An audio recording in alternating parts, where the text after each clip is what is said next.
Sopir bus ini menyerah karena rem blong. Tiba-tiba muncul anak yatim dan menyelamatkan semuanya. Matahari belum sepenuhnya terbit ketika Pak Udin menggenggam kunci bus tua yang sudah menemaninya puluhan tahun. Di terminal kecil yang tak seberapa ramai di pinggiran kota, suasana pagi masih diselimuti embun yang menggantung tipis di atas aspal dan atap-atap kendaraan. Ia berdiri di dekat bus trayek antar kota, memperhatikan langit yang mulai memerah. Pertanda hari akan dimulai dengan kesibukan baru. Pak Udin bukan pria yang muda lagi. Rambutnya sebagian telah memutih, dan garis-garis halus di wajahnya menunjukkan tahun-tahun panjang yang telah ia lewati di jalanan. Meski usianya menginjak kepala 6, ia tetap menjalani pekerjaannya dengan penuh tanggung jawab. Ia tidak hanya menyetir bus, tapi juga merawatnya, memperbaikinya, bahkan mencucinya sendiri saat sopir cadangan tidak ada. Pagi itu, Pak Udin memulai rutinitas seperti biasa. Ia membuka pintu bus dan menaiki tangga kecil di pintu depan. Duduk sebentar di kursi pengemudi, lalu menghidupkan mesin. Suara gemuruh halus dari mesin diesel terdengar, disusul dengan dentingan pelan dari kipas pendingin di belakang dashboard. Satu demi satu, penumpang mulai datang. Ada yang membawa tas besar, mungkin hendak mengunjungi sanak saudara di kota sebelah. Ada pula yang hanya membawa diri dan dompet, sekadar hendak bekerja atau kuliah. Mereka menyapa Pak Udin dengan ramah. Sebagian sudah mengenalnya sejak lama. Ia tersenyum dan menjawab sapaan mereka dengan tenang. Di sisi lain kota, di sebuah gang kecil yang hanya bisa dilalui motor, seorang anak laki-laki berseragam lusuh berjalan cepat sambil memeluk buku-buku pelajaran. Namanya Sandi. Usianya baru 15 tahun, tetapi hidup sudah lebih keras daripada yang seharusnya ia alami. Sandi tinggal di rumah sederhana berdinding tripleks di belakang pasar. Ia anak yatim piatu sejak berusia 10 tahun. Ibunya meninggal karena sakit keras yang tak bisa diobati karena biaya, sementara ayahnya meninggal dalam kecelakaan kerja. Sejak itu, Sandi hidup dengan bantuan tetangga, sesekali bekerja paruh waktu, dan selebihnya mengandalkan keberanian untuk bertahan. Pagi ini, ia berencana naik bus ke kota untuk mengikuti lomba karya tulis ilmiah tingkat provinsi. Bukan hanya karena ia suka menulis, tapi karena hadiah dari lomba itu adalah beasiswa penuh untuk sekolah lanjutan. Ia tahu, ini bisa menjadi jalannya keluar dari kemiskinan. Sandi tiba di terminal dengan napas terengah dan keringat yang mengalir dari pelipis. Matanya mencari bus trayek nomor 27, bus Pak Udin. Bus itu masih menunggu keberangkatan. Sandi melangkah cepat, menghindari genangan air dan mendekati pintu bus. Pak Udin yang sedang memeriksa sistem pengereman langsung menoleh saat melihat Sandi mendekat. "Kamu ikut trayek ke kota baru?" tanya Pak Udin, memicingkan mata seolah mengenali bocah itu. "Iya, Pak," jawab Sandi sopan. "Saya mau ikut lomba. Ini ongkosnya," lanjutnya sambil mengulurkan lembaran uang 10.000 yang tampak lusuh. Pak Udin tidak langsung mengambilnya. Ia menatap anak itu lama, lalu tersenyum kecil dan berkata, "Kamu simpan saja uangnya, untuk beli makan nanti." Sandi tertegun. Ia menatap Pak Udin dengan mata yang mulai berkaca, namun tak bisa berkata apa-apa selain mengangguk pelan. Ia lalu masuk dan memilih duduk di dekat jendela, di bangku ketiga dari depan. Bus mulai terisi. Jam menunjukkan pukul 7:25. Begitu kursi hampir penuh, Pak Udin menutup pintu, menyesuaikan kaca spion, dan mulai melajukan bus perlahan keluar dari terminal. Jalanan pagi itu masih cukup lengang. Bus melaju stabil melewati perkampungan dan kebun-kebun yang dipenuhi pepohonan tinggi. Sandi menatap keluar jendela, membiarkan angin pagi menyapu wajahnya. Ia membayangkan momen ketika ia bisa berdiri di panggung lomba dan membawa pulang piagam. Ia membayangkan melihat foto ibunya tersenyum dalam bingkai di rumah, dan bisa berkata bahwa ia berhasil. Di depan, Pak Udin mengemudikan bus dengan konsentrasi tinggi. Ia hafal betul setiap tikungan dan tanjakan di rute ini. Tapi pagi ini ada sesuatu yang membuatnya resah. Saat ia menginjak rem di persimpangan pertama, pedal terasa sedikit lebih dalam dari biasanya. Ia mencoba sekali lagi di turunan kecil, dan ada rasa yang tidak biasa. Rem terasa lambat merespons. Ia tidak ingin panik, Ia terus melaju sambil sesekali mencobanya kembali. Ketika sampai di tanjakan panjang menjelang tikungan keempat, ia merasa semakin yakin ada yang tidak beres dengan sistem pengereman. Tapi ia juga tahu bahwa berhenti di daerah itu bukan keputusan bijak. Tidak ada tempat aman. Tidak ada bengkel. Pak Udin melirik ke arah kaca spion. Penumpang tampak tenang. Tak ada yang menyadari masalah yang sedang ia hadapi. Ia menghembuskan napas panjang, berusaha tetap fokus. Di belakang, Sandi yang memperhatikan gerak Pak Udin mulai merasa ada yang aneh. Ia sering membantu bengkel kecil di dekat rumah dan cukup mengenal bahasa tubuh sopir yang sedang dalam tekanan. Ia bangkit dari tempat duduknya dan maju ke depan. "Pak, boleh saya lihat remnya nanti pas berhenti?" tanyanya pelan. Pak Udin menoleh. "Kamu ngerti soal rem?" "Sedikit, Pak. Saya bantu-bantu bengkel sepulang sekolah." Pak Udin mengangguk. "Kita coba cari tempat aman buat berhenti sebentar. Mudah-mudahan masih kuat buat nahan di tikungan selanjutnya." Sandi menatap jalanan ke depan. Ia tahu bahwa jalan yang akan mereka tempuh adalah jalur menurun yang panjang, penuh kelokan tajam. Ia mulai merasakan ketegangan yang tidak biasa. Bus trayek nomor 27 terus melaju, menyusuri jalanan antar provinsi yang mulai ramai oleh kendaraan-kendaraan berat dan sepeda motor. Di dalam bus, penumpang sebagian mulai tertidur, sementara beberapa lainnya membaca koran atau memainkan ponsel mereka dalam diam. Sementara itu, angin dari jendela yang sedikit terbuka menyapu pelan ke seluruh lorong bus, menciptakan suara lembut seperti desau pepohonan yang bergerak pelan. Pak Udin menatap jalan di depannya dengan lebih serius dari biasanya. Beberapa kali ia menginjak pedal rem, menguji responsnya, dan semakin yakin bahwa ada sesuatu yang tidak beres. Bus terasa berat saat ia mencoba memperlambat laju. Pedal rem itu terlalu dalam, dan butuh waktu lebih lama untuk membuat bus benar-benar melambat. Namun, pengalaman panjang membuat Pak Udin tidak langsung panik. Ia justru mulai menghitung dalam kepala. Berapa kilometer lagi sebelum tikungan curam? Berapa persen kemiringan turunan yang akan dihadapi? Adakah bengkel darurat yang bisa ia andalkan sebelum tiba di titik kritis? Ia tidak bisa berhenti di sembarang tempat. Di sisi kiri jalan hanyalah tebing dan jurang, sementara sisi kanan dipenuhi semak dan hutan kecil. Tidak ada lahan datar, apalagi tempat pemberhentian. Sandi, yang kini duduk di bangku paling depan, mulai mengamati dashboard. Ia tidak berniat mencampuri urusan sopir yang jauh lebih tua dan berpengalaman. Tapi sorot matanya menunjukkan bahwa ia mencurigai sesuatu yang serius sedang terjadi. "Pak," katanya pelan, nyaris berbisik.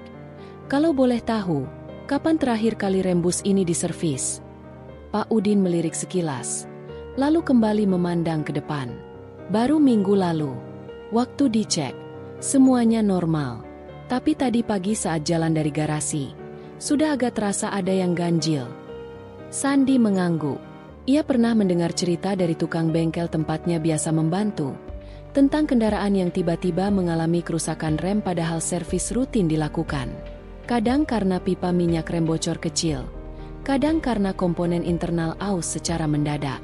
"Kalau ada kunci pas, saya bisa bantu lihat master remnya nanti kalau sempat berhenti, Pak." Pak Udin menyunggingkan senyum lelah. "Kamu ini anak sekolah atau montir sih?" Sandi tertawa kecil, meskipun matanya tetap serius. "Anak sekolah. Tapi kalau siang bantu bengkel. Kadang malam juga kalau ada motor mogok." Pak Udin terdiam sejenak, lalu berkata, "Semoga kita bisa berhenti di tempat aman. Kalau tidak, kamu tahu sendiri turunan setelah desa Cibeureum itu kayak apa." Sandi mengangguk pelan. Ia pernah melewati jalur itu sekali, dan pemandangannya masih membekas di benaknya. Turunan panjang yang seolah tidak habis-habis, dengan kelokan-kelokan tajam yang tak jarang membuat kendaraan besar kehilangan kendali. Sementara itu, di bagian belakang bus, seorang ibu muda menggendong anak balita yang baru saja tertidur. Ia terlihat lelah, matanya sayu, mungkin karena begadang menjaga anaknya yang sakit. Di sampingnya duduk seorang pemuda berseragam kerja, memegang kotak makan siang dan ponsel dengan layar retak. Kedamaian itu tidak berlangsung lama. Saat bus melewati jalanan yang agak berlubang, guncangan membuat beberapa penumpang terbangun. Mereka tidak mengeluh, tapi mulai merasa bahwa laju bus lebih cepat dari biasanya. "Ada yang beda ya sama laju bus ini?" bisik seorang pria berpeci kepada istrinya. "Iya, kayaknya lebih kencang.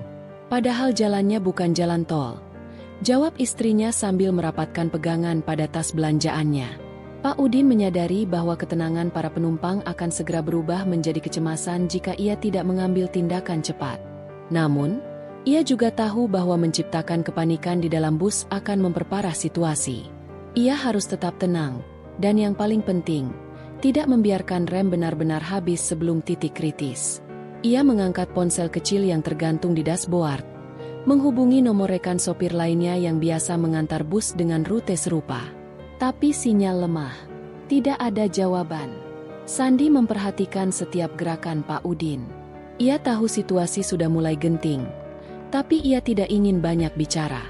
Ia hanya menajamkan pendengarannya, mengamati suara mesin, dan mulai menghitung jeda antara injakan rem dan efek yang terjadi. Pak Udin mulai memanfaatkan engine brake, teknik memperlambat laju kendaraan dengan memindahkan gigi ke rendah, untuk menjaga kecepatan agar tidak lepas kendali. Ia menyetel gigi kedua, meskipun itu membuat mesin meraung lebih keras. Penumpang mulai saling menatap.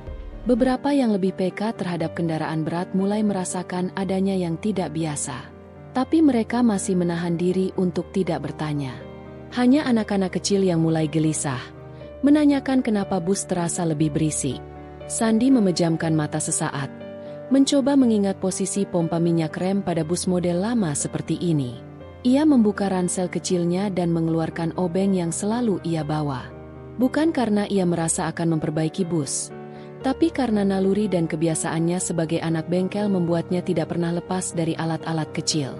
"Pak, kalau kita bisa berhenti di dekat pos tambal ban desa berikutnya, mungkin saya bisa bantu cek remnya. Di sana ada lapangan kecil di sisi kiri jalan. Cukup buat berhenti sebentar." Pak Udin menoleh cepat.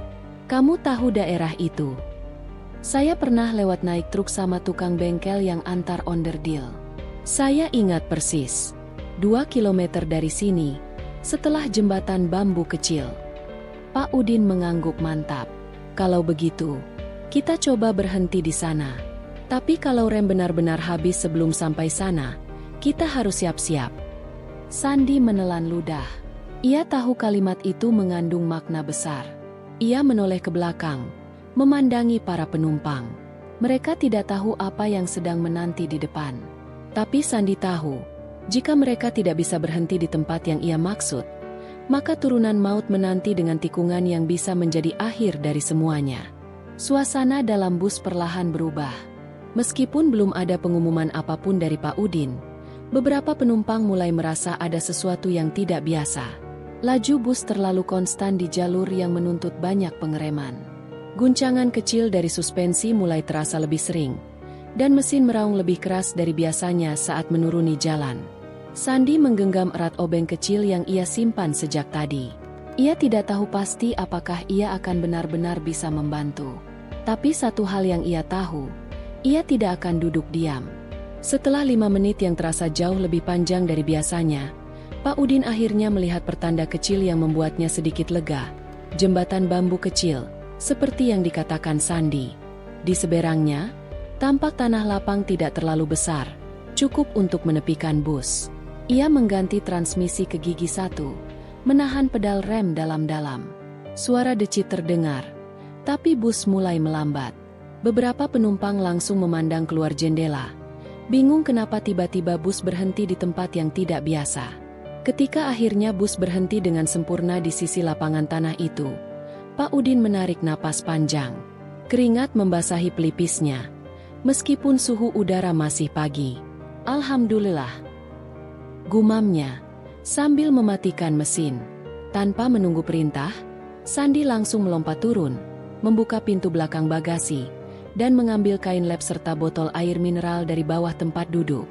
Ia lalu merangkak ke bagian bawah depan bus, membuka tutup kap kecil tempat master rem berada.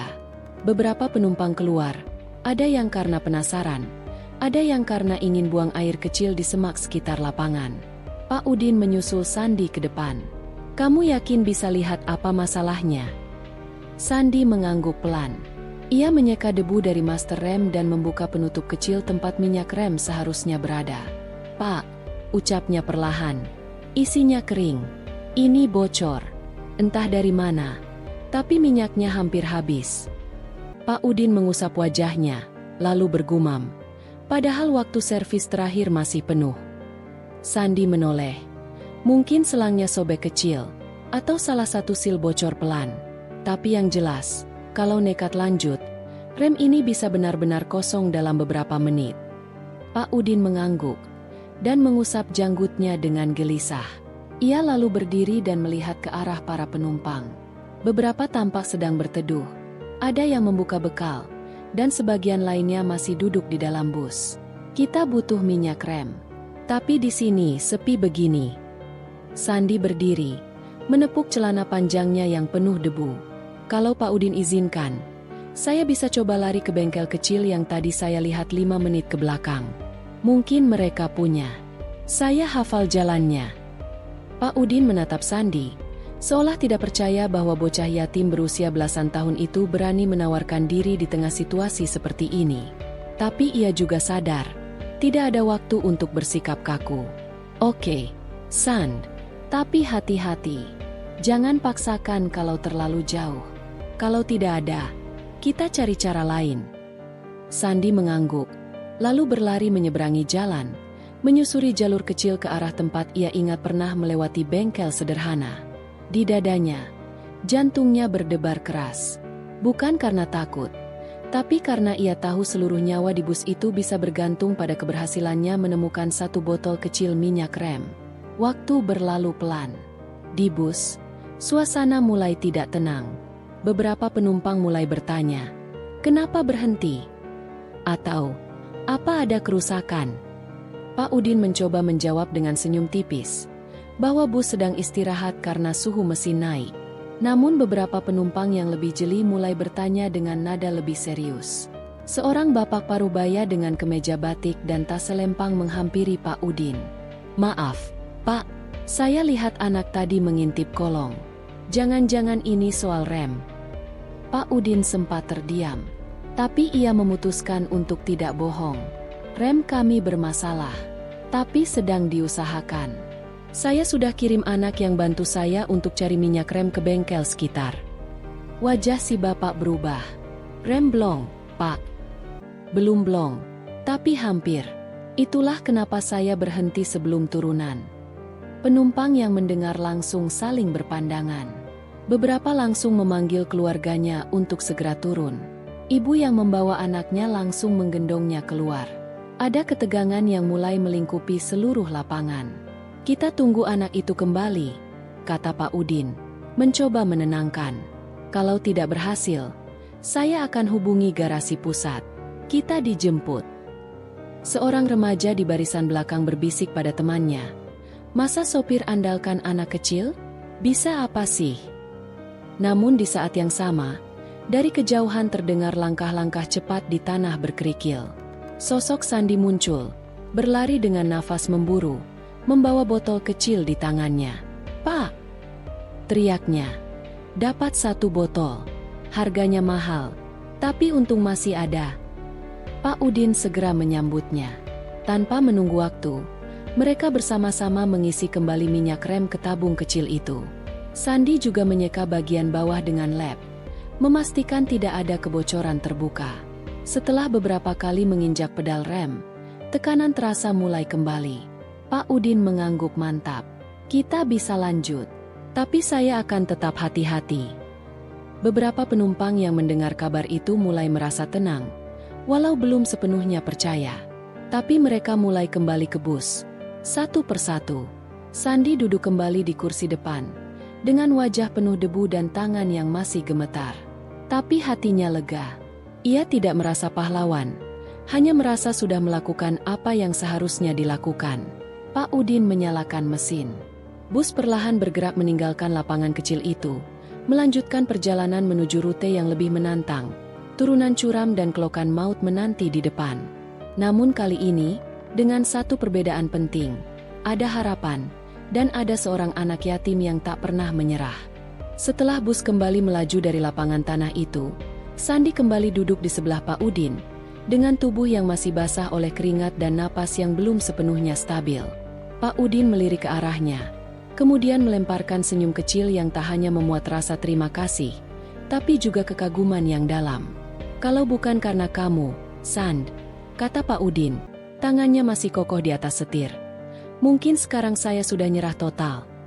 Sandi hanya tersenyum kecil. Ia belum terbiasa menerima pujian, apalagi dari orang dewasa. "Semua orang bisa bantu kalau mau, Pak. Saya cuma kebetulan hafal jalan." Pak Udin tertawa kecil, tetapi suara tawanya tidak menyembunyikan perasaan lega yang meluap. "Anak sekecil kamu, tapi punya nyali dan pikiran setenang itu. Itu bukan kebetulan." Bus mulai memasuki jalur menurun. Pak Udin menjaga kecepatan serendah mungkin, memanfaatkan gigi rendah dan hanya menekan rem sesekali. Ia tidak mau mengambil risiko. Beberapa penumpang tampak cemas melihat jalanan menurun berkelok yang membentang di depan. Namun mereka juga sudah mulai percaya, karena sejauh ini, bus melaju stabil dan aman. Di dalam, suasana perlahan kembali normal. Ada yang membuka bekal makanan ringan, ada yang memainkan ponsel. Seorang ibu di bangku sebelah kanan bahkan mengeluarkan roti dan menawarkan pada Sandi. "Ini, Nak, kamu pasti lapar," ucapnya lembut. Sandi sedikit terkejut. Ia menatap roti itu. Lalu ibu yang memberikannya. Matanya berkaca, tapi ia cepat menunduk dan menerima dengan sopan. "Terima kasih, Bu." Ia makan pelan-pelan, dengan tangan kanan yang masih agak kotor. Roti itu sederhana, hanya roti tawar isi coklat. Tapi di mulut Sandi rasanya lebih nikmat daripada apapun yang pernah ia makan. Pak Udin mengatur kecepatan dengan sangat hati-hati. Remnya memang sudah terasa lebih baik, tapi ia tahu rem bisa kembali bermasalah jika terlalu panas. Ia terus mengintip indikator suhu rem dari dashboard, modifikasi yang ia pasang sendiri setelah kejadian beberapa bulan lalu. Sementara itu, Sandi terus menatap jalanan dengan awas. Nalurinya sebagai penumpang, sekaligus kepekaannya sebagai seorang yang terbiasa hidup di jalan, membuatnya tidak bisa duduk diam begitu saja. Ada sesuatu yang selalu ia perhatikan, bunyi mesin, arah angin, bahkan gerak rumput liar di sisi jalan yang menunjukkan apakah jalur berikutnya menurun tajam atau landai. Bus terus bergerak, dan jalanan di depan mereka mulai menunjukkan medan paling berbahaya dari seluruh rute. Turunan curam disertai tikungan tajam ke kanan yang langsung diikuti dengan jembatan sempit di bawahnya. Sandi mengenali bagian ini. Ia ingat pernah melihat berita kecelakaan beberapa bulan lalu yang terjadi tepat di tikungan itu. "Pak," ucap Sandi tiba-tiba. Pak Udin melirik. "Ya? Itu tikungan sempit yang jembatannya pendek, kan?" "Iya. Kamu tahu juga." "Pernah lihat dari berita. Ada truk nyemplung ke jurang gara-gara masuk terlalu cepat." Pak Udin mengangguk. "Makanya kita harus super pelan di sini."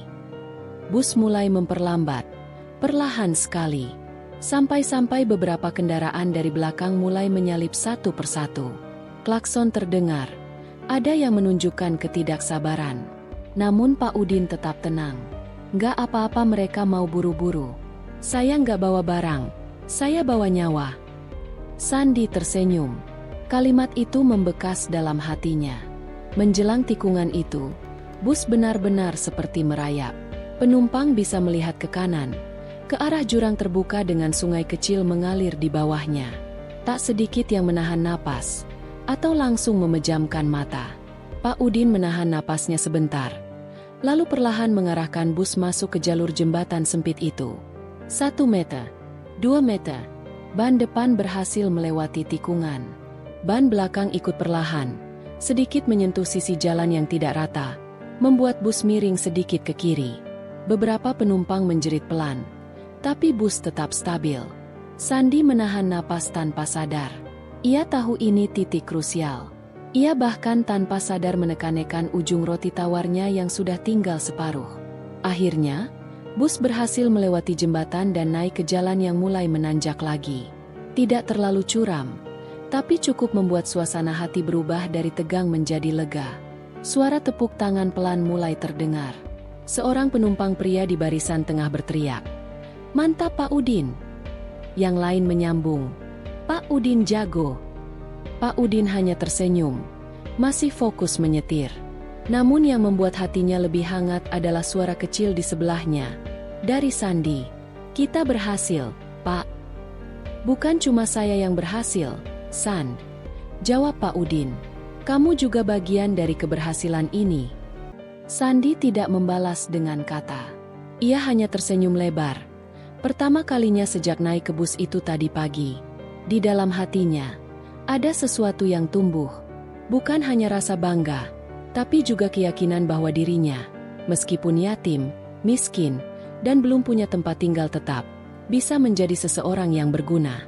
Dan tanpa mereka sadari, salah satu penumpang diam-diam memotret Sandi dan Pak Udin dari belakang, lalu mengetik cepat di ponselnya, "Anak yatim bantu selamatkan penumpang bus dari maut.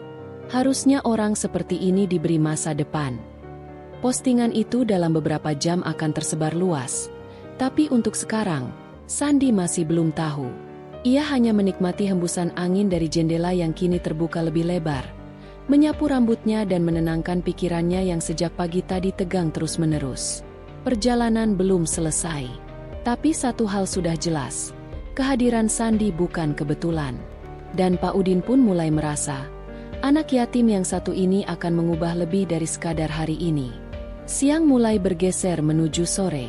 Matahari sudah tidak lagi garang, berganti dengan sinarnya yang keemasan dan lembut.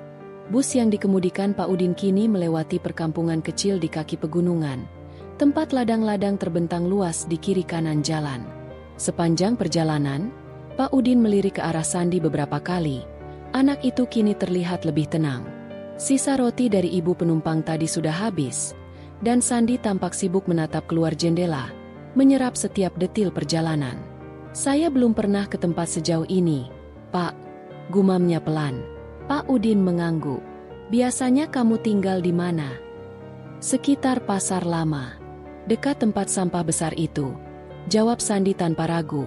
Seolah itu bukan hal yang memalukan. Pak Udin menoleh sekilas. "Sendirian?" Sandi mengangguk. "Dulu sempat sama teman. Tapi makin kesini, makin dikit yang bisa dipercaya." Pak Udin tidak segera menjawab. Hatinya mencelos. Tak menyangka anak seusia Sandi sudah hidup di tengah dunia yang keras tanpa siapapun. Diam-diam ia menepuk bahu anak itu dengan tangan kirinya. "Selama kamu di bus ini, kamu aman." Sandi hanya menunduk. Kalimat itu lebih dalam dari yang Pak Udin kira. Seumur hidupnya, jarang ada orang yang mengucapkan sesuatu seperti itu padanya, apalagi orang dewasa. Sementara itu, suasana di dalam bus sudah jauh lebih akrab. Beberapa penumpang mulai saling bercerita. Ada yang bertukar nomor ponsel, ada pula yang tertawa bersama. Dari deretan belakang, seorang bapak bersuara lantang, "Pak Udin ini bukan cuma sopir, tapi penyelamat. Dan anak ini," ia menunjuk Sandi, "harusnya dapat penghargaan." Suara tepuk tangan kembali terdengar. Sandi kaget, tak terbiasa menjadi pusat perhatian. Ia hanya tertawa kecil, malu-malu. Namun di antara sorakan dan suasana bahagia itu, ada satu penumpang pria yang sejak tadi hanya diam. Duduk di bangku kedua dari belakang, pria berjaket abu-abu itu menatap ponselnya terus-menerus. Ia beberapa kali mencuri pandang ke arah depan, ke tempat Sandi dan Pak Udin duduk. Ia tampak seperti sedang memikirkan sesuatu. Wajahnya tak tersenyum, tidak pula resah, tapi lebih seperti mencermati dengan cermat. Bus perlahan mulai mendekati daerah tujuan pertama, yaitu terminal kecil di kota perbukitan. Tempat itu menjadi titik turun sebagian besar penumpang. Pak Udin memperlambat laju bus, melewati barisan pohon pinus yang mulai berdiri berderet di tepi jalan. Sinar matahari keemasan menembus celah-celah rantingnya, menciptakan bayangan yang bergerak perlahan di lantai bus. 15 menit lagi sampai terminal, ucap Pak Udin lewat pengeras suara di dashboard. Terdengar gumaman lega dari beberapa penumpang. Ada yang mulai membereskan barang, ada pula yang mengabari keluarga mereka. Namun di sisi lain, Sandi justru terlihat canggung. Ia seperti ragu, bingung apakah ia harus turun di sana atau tetap di dalam. Ia menatap Pak Udin, lalu menunduk. "Pak, saya nggak tahu harus turun di mana," bisiknya. Pak Udin menoleh, lalu menjawab dengan tenang. "Kalau belum punya tempat tujuan, kamu ikut saya saja sampai akhir trayek. Kita makan malam bareng nanti, ya?" Sandi tampak terkejut, lalu perlahan mengangguk. Matanya menatap Pak Udin dengan haru yang dalam, tanpa kata. Sesampainya di terminal, bus berhenti sempurna di jalur parkir. Pak Udin membuka pintu depan dengan lembut. Penumpang satu persatu turun. Banyak yang sempat menyalami Pak Udin, beberapa bahkan memberikan semangat dan pujian. Seorang ibu bahkan mencium kening Sandi sebelum turun. "Semoga hidup kamu jadi luar biasa, Nak. Doa ibu menyertaimu." Sandi membungkuk pelan. Di saat yang sama, pria berjaket abu-abu itu berdiri dan turun terakhir. Namun sebelum keluar dari bus, ia sempat menghampiri Pak Udin dan Sandi. "Pak Udin, ya?" tanyanya. Pak Udin mengangguk. "Nama saya Bram. Saya wartawan." Pak Udin mengernyit sedikit. "Maaf, saya tadi nggak ikut ramai-ramai. Karena saya sedang merekam perjalanan ini sejak awal. Saya kebetulan ditugaskan untuk liputan kisah transportasi daerah. Dan saya rasa kisah bapak dan anak ini jauh lebih besar dari itu." Pak Udin tak menjawab. "Saya ingin minta izin menulis tentang ini. Tapi lebih penting, saya ingin tahu lebih banyak tentang Sandi." Sandi kaget. Ia menatap Bram dengan hati-hati. "Saya cuma numpang lewat, Mas. Saya bukan siapa-siapa." Bram tersenyum. "Justru karena kamu bukan siapa-siapa, kisahmu bisa menyentuh siapapun. Kalau kamu bersedia, saya ingin mewawancarai kamu nanti. Nggak sekarang, tenang saja." Pak Udin menimpali. "Boleh, Mas. Tapi sekarang biarkan Sandi istirahat dulu. Hari ini cukup berat." Bram mengangguk pelan, lalu menyodorkan kartu namanya. "Kalau nanti siap, hubungi saya. Saya serius." Kemudian Bram turun, meninggalkan bus. Pak Udin menutup pintu perlahan, lalu menoleh pada Sandi yang masih memandangi kartu nama di tangannya. "Kamu mau cerita ke dia nanti?" tanya Pak Udin. Sandi menatap keluar jendela. Angin sore menyapu pucuk pohon pinus. "Nanti aja, Pak," jawabnya. Pak Udin mengangguk. "Nanti juga nggak apa-apa."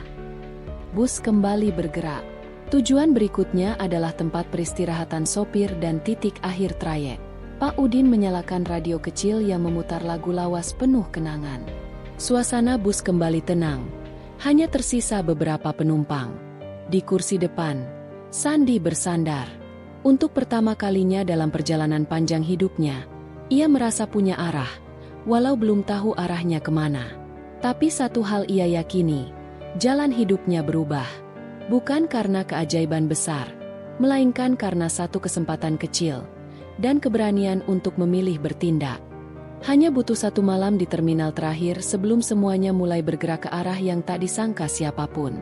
Pak Udin memarkir bus di garasi kecil milik perusahaan otobus tempatnya bekerja. Di belakang area parkir, ada sebuah bangunan sederhana berisi kamar-kamar istirahat untuk para sopir, satu dapur umum, dan kamar mandi seadanya. Tempat itu menjadi rumah sementara bagi mereka yang hidup di jalanan namun tetap bertanggung jawab membawa pulang nyawa-nyawa orang lain dengan selamat. Sore berganti malam. Di dapur kecil itu, Pak Udin sibuk menanak nasi, menggoreng telur, dan mengiris tomat seadanya. Sementara itu, Sandi duduk di kursi kayu panjang, memandangi api kecil di kompor gas.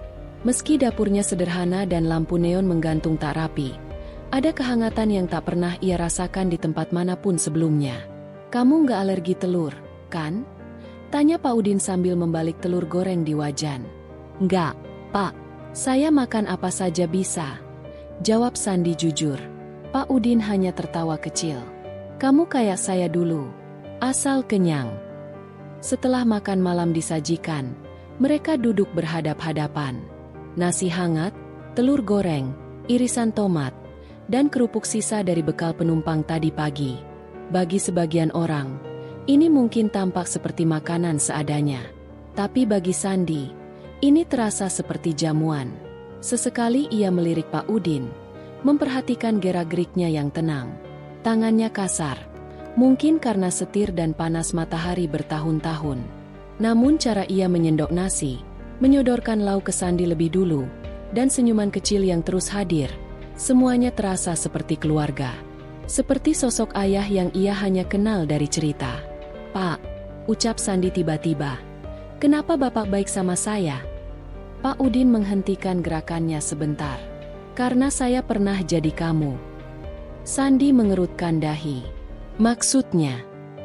"Saya dulu anak jalanan juga. Tapi saya beruntung. Ada orang baik yang bantu saya waktu saya masih seumur kamu." Sandi tidak langsung merespons. Ia menatap nasi di piring, mencerna pelan-pelan kalimat itu. Terus, "Orang itu siapa sekarang?" Pak Udin tersenyum samar. "Sudah meninggal. Tapi sebelum beliau pergi, dia pernah bilang begini, kalau suatu saat kamu bisa menolong orang yang dulunya seperti kamu, tolonglah. Jangan pikir panjang. Karena yang kamu tolong itu, mungkin akan menolong banyak orang lain nanti." Kata-kata itu menghantam Sandi lebih keras dari yang ia kira. Ia menunduk, mulutnya bergetar. Namun ia tahan. Ia tidak ingin menangis. Setelah makan malam selesai dan piring dicuci, Pak Udin mengajak Sandi tidur di kamar istirahat paling pojok. Tempatnya kecil, hanya berisi satu ranjang tua dan lemari plastik. Pak Udin membentangkan tikar dan memberikan bantal kecil ke Sandi. "Tidur sini, ya.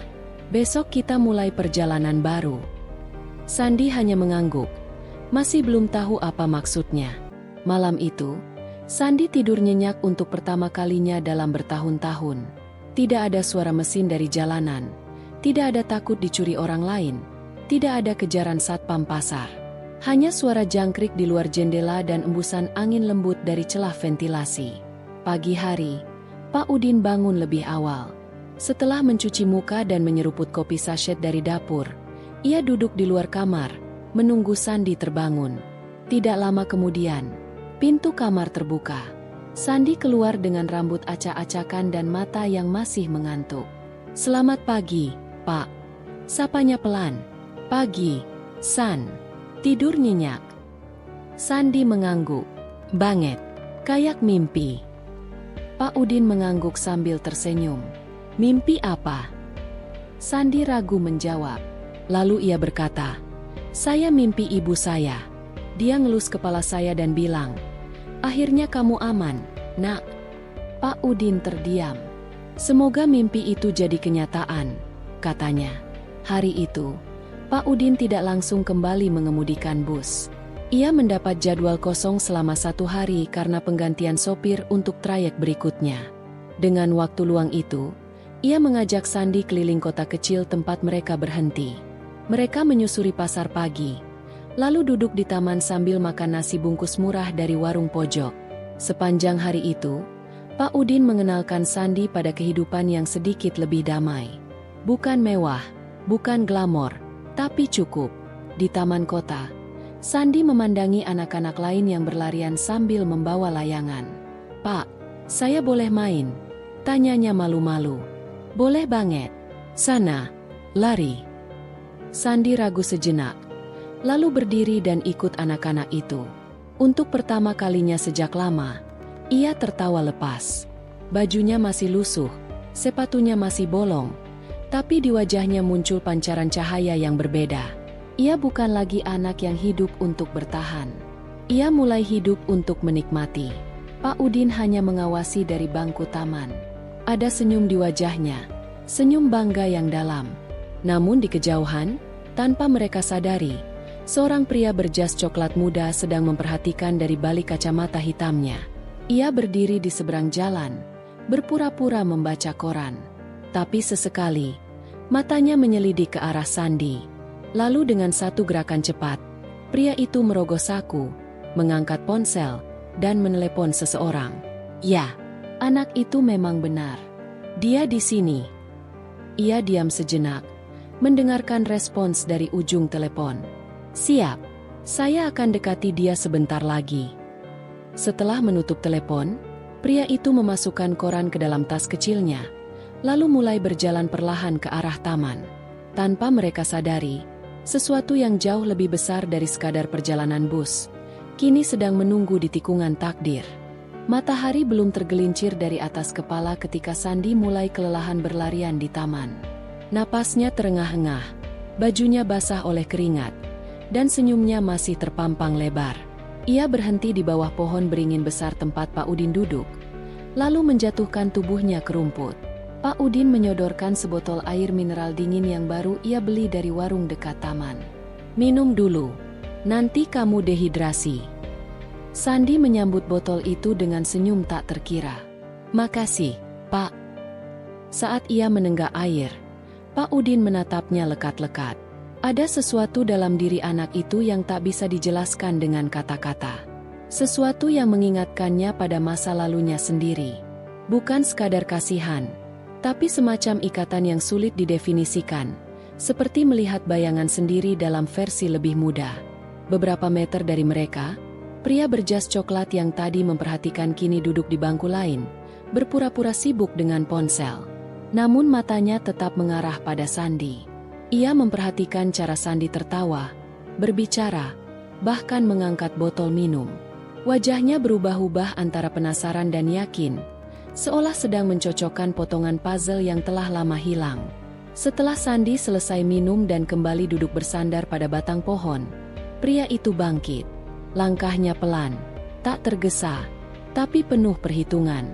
Ia menghampiri keduanya, berhenti tepat di depan Pak Udin. "Permisi, saya boleh tanya sebentar?" Sapanya dengan suara dalam dan sopan. Pak Udin menatapnya dengan dahi sedikit berkerut. "Silakan, Pak." Pria itu menoleh pada Sandi. "Anak ini namanya Sandi, ya?" Sandi terkejut. Ia langsung menatap pria itu. "Iya, kok tahu?" Pak Udin langsung merasa tidak nyaman. Ia bangkit berdiri dan berdiri di depan Sandi secara naluriah. "Maaf, Bapak siapa, ya?" Pria itu merogoh sakunya dan menunjukkan kartu identitas. "Nama saya Reza. Saya relawan dari lembaga sosial yang bergerak di bidang pencarian anak-anak hilang dan yatim piatu." Pak Udin membaca kartu itu sejenak, lalu menatap pria bernama Reza itu lekat-lekat. "Lalu, kenapa cari Sandi?" Reza menghela napas panjang. Ia duduk kembali di bangku. "Saya dapat informasi dari rekan di pos terminal beberapa hari lalu. Mereka cerita soal seorang anak laki-laki, hidup sendirian, tidur di kolong bus, kadang bantu petugas bersih-bersih. Anak itu cocok dengan deskripsi yang sudah lama dicari seseorang." "Siapa?" Sandi ikut bertanya. Suaranya pelan. Reza menatap langsung ke arah anak itu. "Seseorang yang pernah mengenal orang tuamu." Sandi terdiam. Dadanya berdebar. Ia menatap Pak Udin, mencari kepastian. Pak Udin menepuk bahunya pelan. "Kamu tenang dulu. Kita dengar baik-baik." Reza lalu membuka map coklat dari dalam tasnya dan menunjukkan sebuah foto. Di foto itu ada seorang pria dan wanita muda yang tersenyum lebar, memegang bayi kecil yang dipeluk erat di tengah mereka. Sandi nyaris terjatuh dari duduknya. Itu ayah dan ibu saya." Reza mengangguk. "Kami tahu kamu hilang kontak sejak usia 7 tahun setelah kecelakaan yang menewaskan mereka. Ada informasi simpang siur soal siapa yang mengurusmu sesudah itu. Tapi kamu menghilang dari radar lembaga sosial selama bertahun-tahun." Sandi menunduk. Tangannya mengepal. "Saya tinggal di tempat yang gak jelas. Dari satu warung ke warung lain. Dari pasar ke pasar. Gak ada yang cari saya." Reza tersenyum penuh empati. "Justru itu yang kami sesalkan. Tapi hari ini, semuanya berubah." Pak Udin masih belum bisa percaya sepenuhnya. "Jadi, maksud Bapak sekarang apa?" "Saya ingin mengajak Sandi untuk tinggal sementara di rumah singgah kami. Di sana ada fasilitas, makanan layak, pendidikan, dan yang paling penting, aman dari dunia jalanan. Kalau dia setuju." Sandi menatap Pak Udin. Pak Udin tidak langsung menjawab. Ia mendekat dan berlutut di depan anak itu. "Kamu gak harus ambil keputusan sekarang. Tapi saya yakin, hidup kamu bisa lebih baik dari ini, San. Jauh lebih baik. Sandi mengangguk pelan. Ada ragu di wajahnya. Dunia jalanan memang keras, tapi sudah menjadi rumahnya selama bertahun-tahun. Meninggalkannya seperti meninggalkan satu-satunya hal yang ia kenal. Tapi, kalau saya pergi, saya nggak bisa bantu Bapak lagi. Pak Udin menahan napas. Lalu ia tersenyum. Kali ini lebih lebar. Saya yang harusnya bilang begitu. Tanpa kamu, hidup saya hambar, San. Tapi saya percaya, kamu pantas dapat lebih. Reza berdiri. Kalau kalian tidak keberatan, saya bisa antar kalian ke rumah singgah hari ini juga. Tidak perlu buru-buru menetap. Kita lihat dulu. Sandi bisa kembali kapanpun ia mau. Pak Udin dan Sandi saling pandang. Tanpa kata, keduanya tahu ini bukan akhir. Ini awal dari pilihan yang sulit tapi penting. Setelah berpamitan dengan beberapa rekan sopir yang mereka temui di terminal, Pak Udin dan Sandi naik mobil milik Reza. Mobil itu melaju keluar kota, melewati jalanan yang sebelumnya hanya mereka lihat dari balik kaca bus. Di dalam mobil, Sandi diam, sesekali melihat keluar jendela.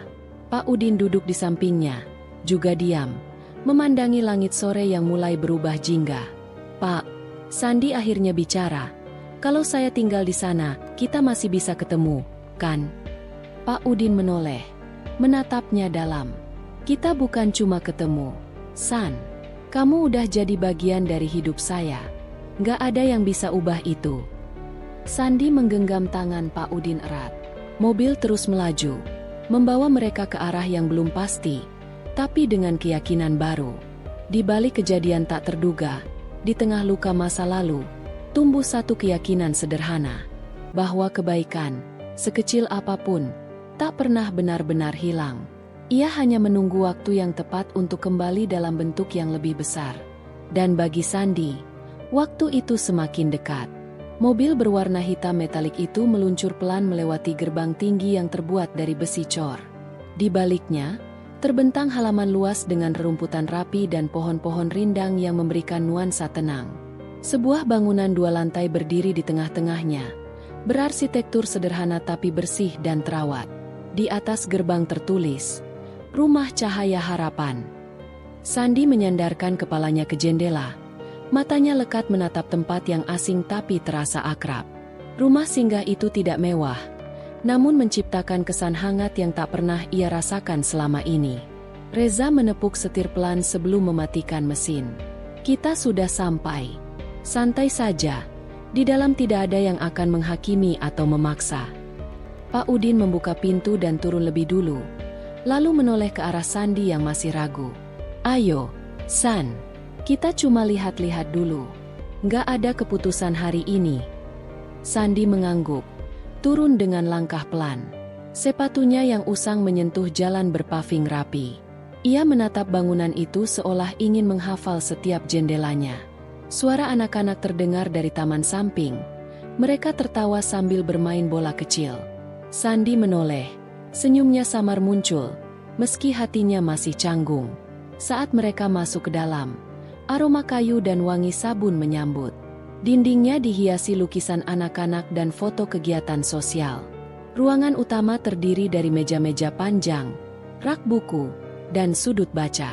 Seorang wanita parubaya menyambut mereka dari balik meja administrasi. Wajahnya teduh dan matanya langsung tertuju pada Sandi. Ini yang namanya Sandi, ya? Sapanya lembut. Sandi hanya mengangguk. Nama saya Bumila. Saya kepala rumah singgah ini. Di sini kamu boleh belajar, bermain, tidur nyenyak, dan makan kenyang.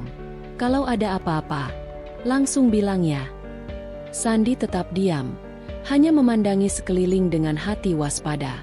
Pak Udin berdiri tak jauh di belakangnya, memperhatikan gerak-gerik anak itu.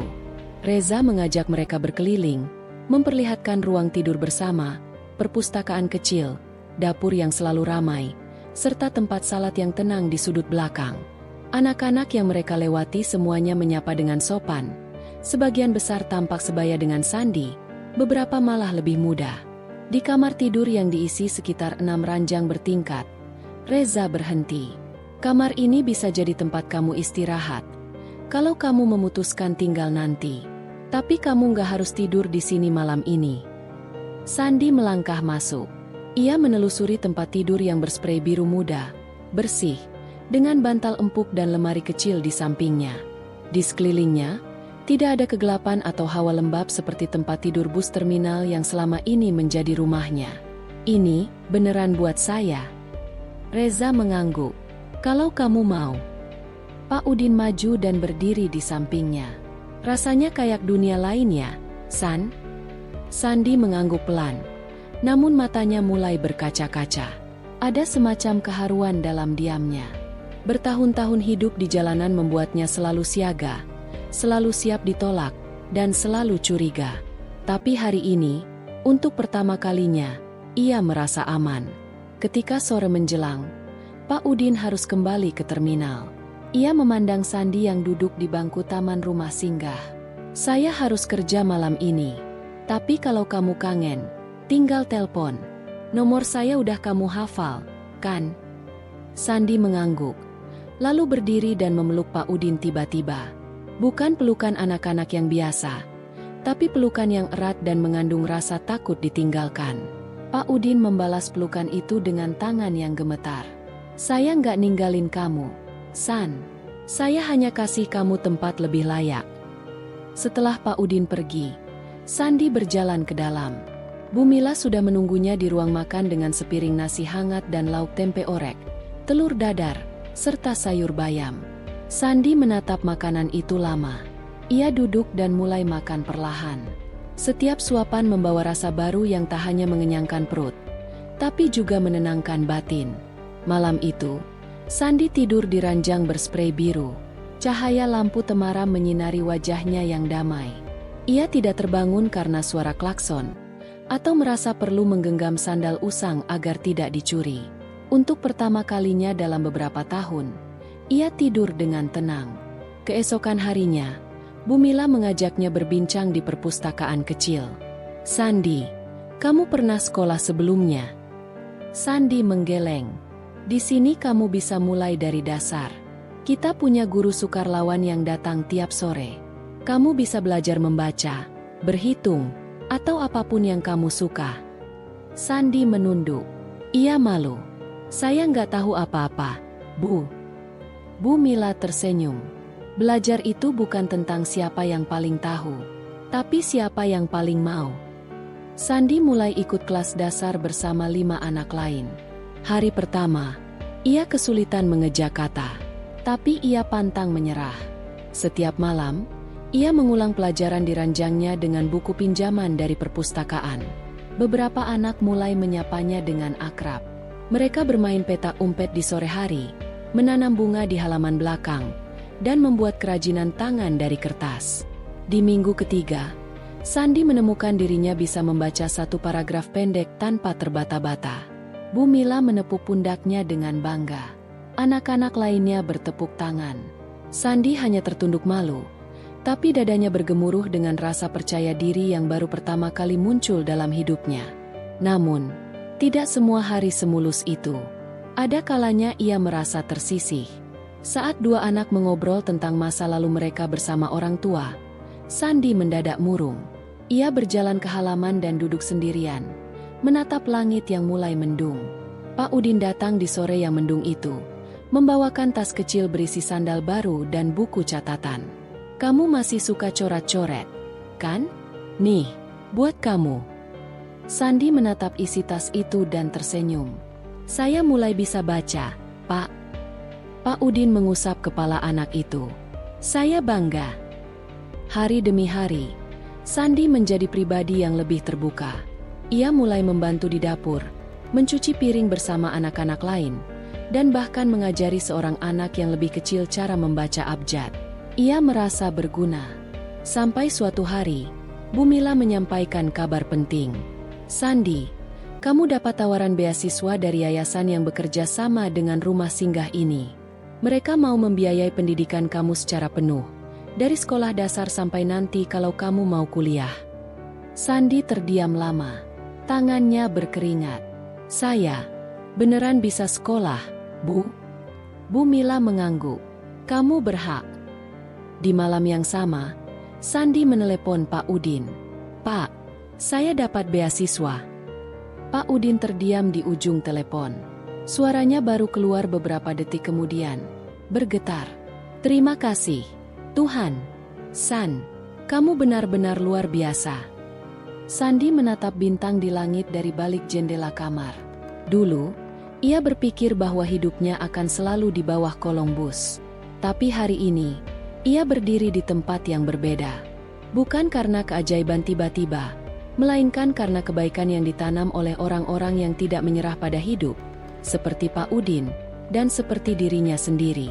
Dan meski masa depannya masih panjang dan penuh tantangan, untuk pertama kalinya, ia siap berjalan ke depan, bukan lagi bersembunyi di balik bayangan masa lalu. Hujan deras mengguyur kota. Di luar jendela rumah singgah, suara derasnya air yang jatuh seperti membentuk orkestra alam yang mengiringi malam. Sandi duduk sendirian di ruang baca, menatap barisan buku di rak kayu tua. Di hadapannya, selembar surat dari Yayasan Pendidikan Mandiri tergeletak di atas meja. Penerima beasiswa program pendidikan dasar hingga menengah. Atas nama Sandi Pratama. Surat itu seharusnya menjadi kabar bahagia, dan memang begitu adanya. Tapi di hati Sandi, ada keraguan yang tumbuh pelan-pelan, seperti embun di permukaan kaca. Ia mulai mempertanyakan, benarkah ia pantas mendapatkannya? Bagaimana bila ia tidak sanggup mengikuti pelajaran? Bagaimana kalau anak-anak lain mengejek karena latar belakangnya? Dan yang paling membebani pikirannya, bagaimana jika ia melupakan Pak Udin, orang yang telah menyelamatkannya dari kegelapan? Langkah kaki terdengar mendekat. Bu Mila muncul di ambang pintu dengan payung masih menetes air. Ia menatap Sandi dengan lembut. "Kamu belum tidur?" Sandi menggeleng. "Besok saya mulai sekolah, Bu." "Dan kamu khawatir?" Sandi menggenggam tangan kirinya yang sedikit berkeringat. "Saya takut salah langkah, takut kecewa, takut mengecewakan orang-orang yang udah percaya." Bu Mila duduk di hadapannya. Tatapannya tidak menghakimi, hanya mendengar. "Sandi, rasa takut itu bukan tanda kelemahan. Justru tanda bahwa kamu sedang melangkah ke sesuatu yang penting. Rasa takut hanya muncul ketika kamu peduli. Itu hal baik." Sandi menunduk. Hujan belum juga reda. "Kalau saya gagal, Bu." "Kamu nggak gagal kalau kamu terus belajar." Esok pagi, langit masih diselimuti awan, tapi hujan sudah reda. Jalanan basah memantulkan sinar mentari yang mulai malu-malu menembus mendung. Sandi mengenakan seragam putih biru barunya. Kemeja itu masih kebesaran sedikit, tapi bersih dan disetrika rapi. Ia berdiri di depan cermin kamar, menatap pantulan dirinya. Matanya memancarkan sesuatu yang dulu tak ada, harapan. Pak Udin datang menjemput pagi itu. Mobil tuanya yang sederhana terparkir di depan gerbang rumah singgah. Saat melihat Sandi keluar dengan seragam sekolah, ia tak kuasa menahan senyum. "Masya Allah, gagah bener. Kayak anak presiden." Sandi nyengir, meski pipinya memerah. Ia masuk ke mobil dan keduanya meluncur menuju sekolah. Di dalam perjalanan, keduanya lebih banyak diam. Tapi itu bukan diam yang canggung, melainkan diam yang penuh makna. Sesekali Pak Udin melirik ke arah Sandi dan tersenyum. Ia bangga, tapi juga khawatir. Ia tahu bahwa dunia sekolah bisa kejam bagi anak seperti Sandi, yang datang dari jalanan. Sesampainya di gerbang sekolah, Sandi menatap bangunan megah itu. Dindingnya putih, halaman luas, dan suara riuh siswa yang sudah akrab satu sama lain membuat perutnya mulas. Ia menarik napas dalam-dalam. "Kamu pasti bisa, San," kata Pak Udin, memegang bahu Sandi. "Kalau ada yang nanya soal orang tua saya jawab apa, Pak?" Pak Udin tersenyum, lalu berkata pelan, "Katakan yang sebenarnya. Tapi jangan pernah bilang kamu kurang. Karena kamu justru lebih kuat dari anak-anak lain." Sandi mengangguk, lalu melangkah masuk. Hari pertama berjalan tak mudah. Di kelas, ia duduk di bangku paling belakang. Beberapa murid menatapnya dengan penasaran. Seorang anak lelaki berwajah jenaka menoleh ke arahnya dan menyapa. Nama kamu siapa? Sandi. Aku Yoga. Duduk sini juga. Sandi mengangguk. Yoga tampak ramah dan tidak menghakimi. Mereka segera berbicara tentang pelajaran, dan Yoga menjelaskan beberapa hal yang belum Sandi mengerti. Namun tidak semua anak sebaik Yoga. Di jam istirahat, sekelompok anak mendekatinya. Kamu dari mana? Tanya seorang yang lebih tinggi bernama Aldi. Dari rumah singgah. Rumah singgah? Jadi anak yatim. Sandi hanya menatap mereka, tak menjawab. Aldi tertawa kecil. Wah, keren dong. Bisa masuk sini karena kasihannya. Sandi menahan amarah, tapi tidak menanggapi. Yoga berdiri di sampingnya, menatap Aldi dengan tidak suka. Kalau cuma bisa nyinyir, mending diam, katanya berani. Sandi merasa dihargai, tapi juga merasa tak nyaman. Ia tahu, perjalanan ini takkan mudah. Hari-hari berikutnya Sandi belajar lebih keras. Setiap malam ia membaca buku hingga larut. Ia mulai paham matematika dasar dan bisa mengeja dengan lebih lancar. Yoga menjadi sahabatnya yang paling setia, bahkan mengajaknya ke rumah untuk belajar bersama. Suatu hari, Pak Udin datang ke rumah singgah dengan wajah cemas. San, ada yang darurat. Sandi yang baru saja pulang sekolah langsung berdiri. Ada apa, Pak? Bus saya, remnya bermasalah. Saya udah lapor ke perusahaan, tapi teknisinya telat. Dan saya harus berangkat 2 jam lagi. Rutenya ke daerah pegunungan. Kalau remnya betulan blong.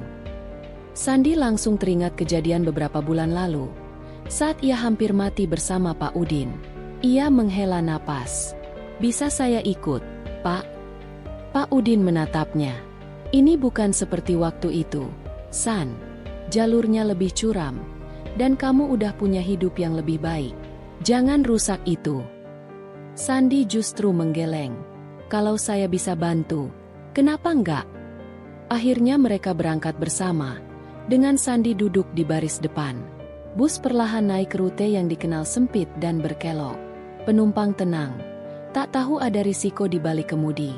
Pak Udin terus menginjak rem dengan hati-hati, tapi rasa was-was menggerogoti pikirannya. Dan benar saja, saat menurun, pedal rem tiba-tiba tak merespons. Pak Udin mencengkeram setir. San, remnya nggak mau. Wajah Pak Udin pucat.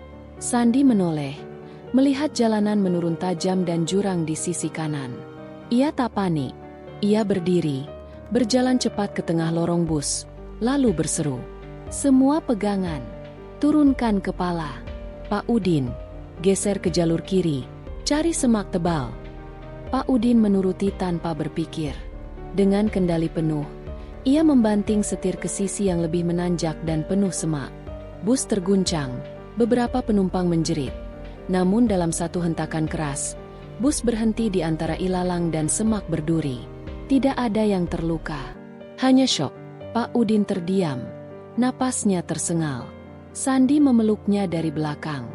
Kita selamat, Pak. Pak Udin memeluk balik, menangis tanpa suara. Seorang penumpang memotret kejadian itu dan mengunggahnya ke media sosial. Langit pagi terlihat cerah ketika Sandi membuka matanya di rumah sakit tempat ia dirawat setelah insiden kecelakaan bus. Cahaya matahari menyelinap melalui jendela dan menyentuh wajahnya dengan hangat.